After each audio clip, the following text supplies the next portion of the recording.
Halo teman-teman, kalau kamu baru belajar bahasa Korea, pasti sering bingung gimana cara bikin kalimat. Nah, hari ini kita akan bahas tuntas cara membuat kalimat positif, kalimat negatif, dan juga kalimat tanya dalam bahasa Korea. Dijamin setelah nonton ini, kamu bisa langsung praktek bikin kalimatmu sendiri.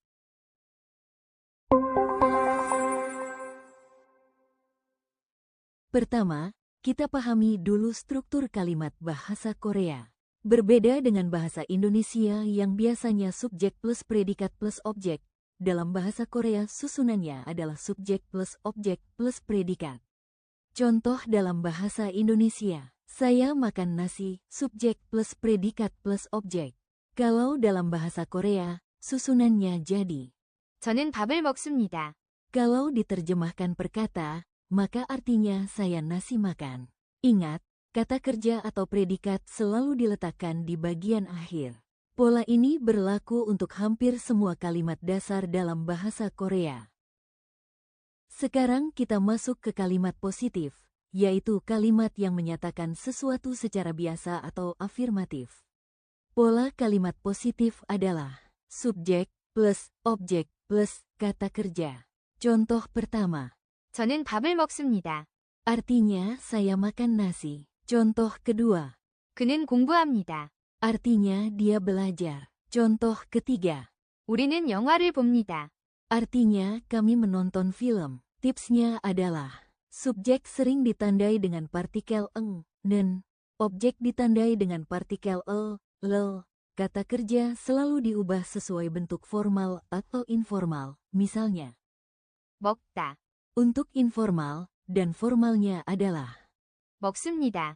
kalimat positif ini adalah pondasi. Dengan pola ini, kamu bisa langsung mengganti subjek, objek, atau kata kerja sesuai kebutuhan. Sekarang, bagaimana kalau kita ingin menyatakan sesuatu dalam bentuk negatif? Ada dua cara utama dalam bahasa Korea. Yang pertama, menambahkan kata 안, sebelum kata kerja. Yang kedua, menambahkan 지 않다. setelah kata kerja. Contoh cara pertama, 저는 안 먹습니다. artinya saya tidak makan. 우리는 운동하지 않습니다. Artinya kami tidak berolahraga. Perbedaan kecil antara keduanya adalah pola dengan 안, sebelum kata kerja lebih sering digunakan dalam percakapan sehari-hari karena lebih singkat. Pola dengan 지 않다. terdengar lebih formal atau lebih rapi, sering digunakan dalam tulisan atau situasi resmi. Jadi keduanya benar, tinggal disesuaikan dengan konteksnya. Sekarang, kita pelajari kalimat tanya dalam bahasa Korea. Ada dua cara membuat kalimat tanya. Yang pertama, dengan mengubah intonasi kalimat positif menjadi naik di akhir. Misalnya, 그는 갑니다. artinya dia pergi. Kalau diucapkan dengan intonasi naik, 그는 갑니까? artinya apakah dia pergi? Yang kedua, dengan menggunakan kata tanya seperti 누구, artinya siapa? 무엇, Artinya apa? 어디, Artinya di mana? 언제, Artinya kapan? 왜, Artinya kenapa? 어떻게, Artinya bagaimana? Contoh kalimat, 어디에 갑니까? artinya pergi kemana? 무엇을 먹습니까?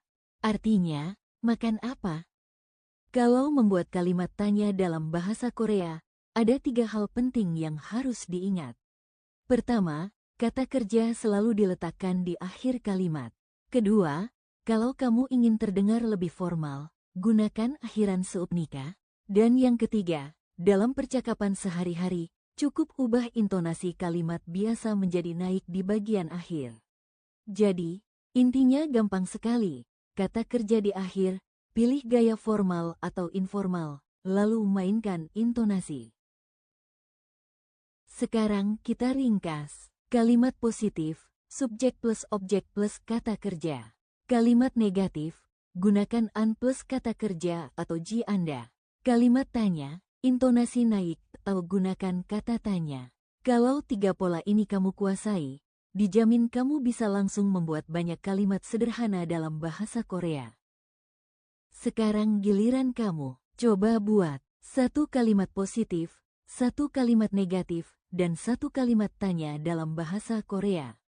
Tulis di kolom komentar ya, supaya kita bisa belajar bareng-bareng.